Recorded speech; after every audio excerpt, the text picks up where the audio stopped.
तो राष्ट्रपति गणतंत्र दिवस की पूर्व संध्या पर भारत की दशा और दिशा बताते हुए कि भारत किस तरीके से विकास की दिशा में आगे बढ़ रहा है, कर्पूरी ठाकुर का जिक्र करते हुए उन्होंने, जिन्हें कल भारत रत्न से का ऐलान किया गया, जिनको लेकर के गणतंत्र दिवस हर भारतीय के लिए बहुत ज़्यादा महत्वपूर्ण है। और जैसा हम आपको राष्ट्रपति के अभिभाषण से पहले बता रहे थे कि इसके लिए इमैनुअल मैक्रो पहुँच चुके हैं और मुख्य अतिथि हैं वो इस बार 2023 में बेस्टाइल डे परेड में पीएम मोदी फ्रांस के मुख्य अतिथि थे, ये भी आपको बता देते हैं। इस दौरान फ्रांस में पीएम मोदी को लीजन ऑफ ऑनर से सम्मानित किया गया था। ये फ्रांस का सर्वोच्च सम्मान है। इसी के साथ पीएम मोदी ये सम्मान पाने वाले पहले भारतीय प्रधानमंत्री बन गए थे। प्रधानमंत्री नरेंद्र मोदी और फ्रांस के राष्ट्रपति मैक्रो की निजी दोस्ती जितनी गहरी है, उससे ज्यादा गहरा भारत और फ्रांस का संबंध है, जिसकी शुरुआत उस वक्त से मानी जाती है जब 1998 में भारत ने पोखरण में परमाणु परीक्षण किया था। इसका विरोध जताते हुए अमेरिका और बाकी पश्चिमी देशों ने भारत पर कई पाबंदियां लगा दी थी। तब फ्रांस पश्चिम का इकलौता ऐसा देश था जिसने भारत का समर्थन किया था। उस वक्त अमेरिका ने भारत पर प्रतिबंध लगाया था, लेकिन अमेरिका की नाराजगी के बाद भी फ्रांस के राष्ट्रपति जैक शिराक ने भारत का समर्थन किया था। सिर्फ समर्थन ही नहीं किया था, बल्कि भारत को न्यूक्लियर प्लांट सेटअप करने में मदद की। महाराष्ट्र के जैतपुर में लगा परमाणु प्लांट फ्रांस की मदद से ही मुमकिन हो पाया। इसके अलावा एक सच ये भी है कि फ्रांस भारत के आंतरिक मुद्दों पर कभी हस्तक्षेप नहीं करता है और यूएनएससी में भारत की स्थायी सदस्यता का खुले तौर पर समर्थन करता है। भारत और फ्रांस के संबंध दोनों देशों की व्यवहारिक जरूरतों पर आधारित हैं।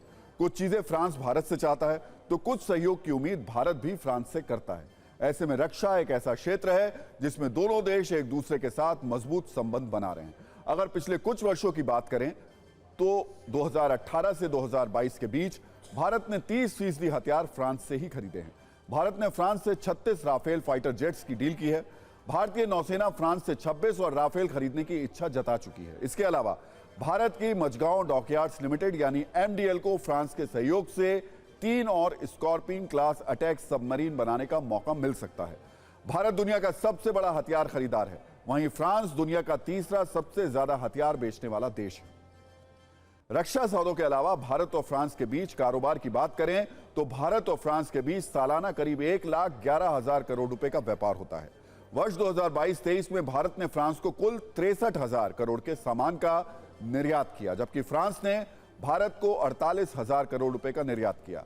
साफ है कि फ्रांस के लिए भारत और भारत के लिए फ्रांस एक बड़ा बाजार है। अब सवाल है कि फ्रांस भारत से क्या चाहता है और भारत फ्रांस से क्या उम्मीद रखता है। भारत चाहता है कि फ्रांस यूएनएससी में उसकी स्थायी सदस्यता का समर्थन करे, यानी सिक्योरिटी काउंसिल में स्थायी सदस्यता। फ्रांस इसमें मदद कर भी रहा है। फ्रांस भारत से ज्यादा रक्षा सौदों की उम्मीद करता है। पिछले कुछ वर्षों में भारत ने फ्रांस से रक्षा सौदों की संख्या बढ़ाई है। भारत फ्रांस से न्यूक्लियर एनर्जी के क्षेत्र में सहयोग बढ़ाना चाहता है। फ्रांस भारत से कार, वाहन, इसके अलावा शैंपेन, स्कॉच और एग्रीकल्चर प्रोडक्ट्स पर आयात शुल्क कम करने की मांग करता रहा है। वैसे दोनों देशों के बीच ट्रेड डील को लेकर बातचीत भी चल रही है, जिसके अच्छे नतीजे सामने आने की उम्मीद है।